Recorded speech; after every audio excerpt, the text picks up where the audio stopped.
cholesterol-lowering medications, in particular statins, are prescribed to lower bad cholesterol levels. However, a large study published in the American Heart Journal in 2009 found that the level of so-called bad cholesterol is actually lower in people with heart disease, not higher. This study included around 137,000 people who had been admitted to hospital with heart disease. It included patients from 541 hospitals in the United States. All of these people had their LDL level measured within 24 hours of admission. The researchers found that the average LDL level for this group of people was actually lower than the average level for the American general population. The average level for people with heart disease was 104, and the average for the general population was 123. If people with heart disease have lower levels of so-called bad cholesterol, why are some countries around the world spending billions of dollars each year lowering these levels? I think it's fair to say that we can't look at HDL or LDL and say that one is good and one is bad. In fact, the studies now show that drugs that increase HDL had to be stopped because they increase the rate of heart attacks. The theory is false, but it's gained so much momentum and it's become so lucrative that it's almost like a freight train going down a hill.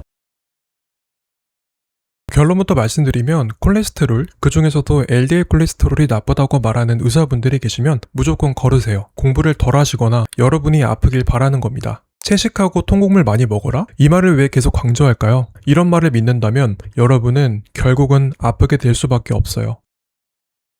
정말 아직도 콜레스테롤을 걱정하시나요? 우리가 콜레스테롤을 걱정하지 않아도 되는 이유는 우리 몸에 들어있는 혈중 콜레스테롤 중 무려 80% 이상이 우리 몸에서 직접 만들어내기 때문입니다. 오히려 우리가 콜레스테롤이 많이 든 음식을 먹으면 우리 몸이 콜레스테롤을 더 적게 만듭니다. 몸이 그만큼 일을 덜 할 수 있는 거죠. 왜 이런 일이 생기는 걸까요? 바로 콜레스테롤은 우리 몸에서 아주 중요한 역할을 하기 때문이에요. 실제로 콜레스테롤은 우리의 세포막, 코르티솔, 테스토스테론 같은 호르몬을 만드는 재료이고요. 우리가 햇빛을 받으면 얻는 비타민 D도 이 콜레스테롤이 있어야 만들 수 있습니다. 콜레스테롤이 비타민 D의 전고체이기 때문이죠. 이렇듯 콜레스테롤은 우리 몸에서 정말 중요한 역할을 하는데요. 더욱 중요한 건 콜레스테롤을 낮추어서 심장마비나 뇌졸중을 예방할 수 있다고 입증된 효과는 전혀 없습니다. 전혀 없어요. 이건 제가 말하는 게 아니라 이미 의학계에서 전혀 관련이 없다고 결론이 났습니다. 그래서 콜레스테롤을 낮추는 건 정말 어리석은 짓입니다.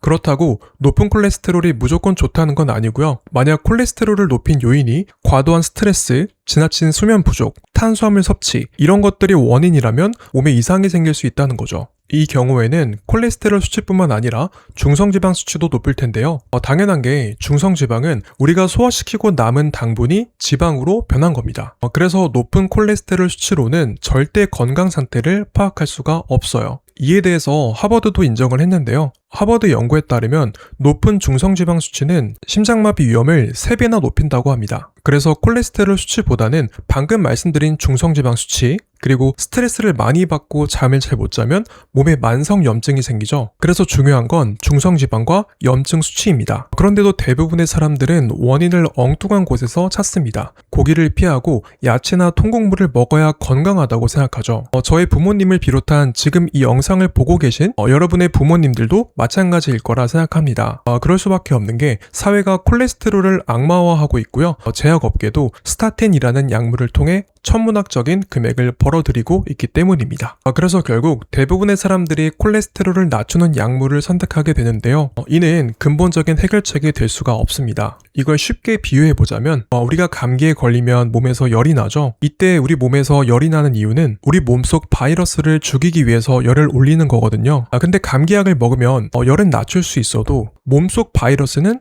죽일 수가 없겠죠. 그것과 마찬가지로 콜레스테롤 수치만 낮추게 되면 몸이 망가지기 시작하는데 결국 간 수치가 나빠지고 극심한 피로감을 느끼고 근육통, 발기부전 이런 생각지도 못한 질환이 생기게 됩니다. 그래서 제가 항상 강조하는 게 바로 고기 식단. 우리가 고기 위주로 먹으면 혈당을 낮게 유지하고요. 포만감도 오래 가니까 공복 시간도 길어지고 가장 중요한 건 나쁜 음식이 안 당긴다는 거죠. 콜레스테롤이 걱정되신다면 고기를 두려워할 게 아니라 탄수화물 섭취를 줄이고요. 수면에 좀 더 신경을 쓰고 평소 받는 스트레스를 운동으로 적당히 푼다면 전혀 문제가 되지 않습니다. 저도 그래서 살을 빼기 위한 목적으로 운동을 하는 건 아니고요. 천천히 달릴 때 좀 스트레스가 많이 풀리더라고요.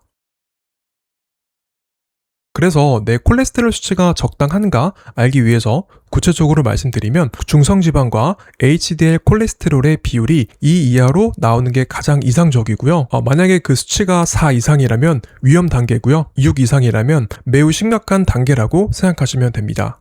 결론적으로 LDL 콜레스테롤을 낮춰야 한다고 말씀하시는 의사분들은 정말 거르셔야 합니다. 야채나 통곡물 위주의 식단을 하게 되면 우리가 밖에서 계속 마주치게 되는 빵, 떡, 밥, 면 이런 정제 탄수화물을 비롯한 온갖 가공식품의 유혹을 참기가 정말 어렵습니다, 여러분. 누군가가 정말 건강관리를 잘한다고 해서 그 사람의 의지력이 뛰어난 게 아니에요. 그저 의지력을 잘 쓰지 않는 환경으로 세팅을 한 겁니다. 그래서 이 영상이 필요하신 지인분들이 계시다면 이 영상을 꼭 공유해주세요. 그분들에겐 간절한 구원의 손길이 될 수 있습니다. 오늘 영상은 여기까지였고요. 영상에 도움 되셨다면 좋아요와 구독 그리고 알림 설정을 해두시면 이렇게 유익한 정보를 놓치지 않고 가장 먼저 받아보실 수 있습니다. 그럼 저는 다음 영상에서도 유익한 내용으로 찾아뵙도록 하겠습니다. 감사합니다. 코리보어였습니다.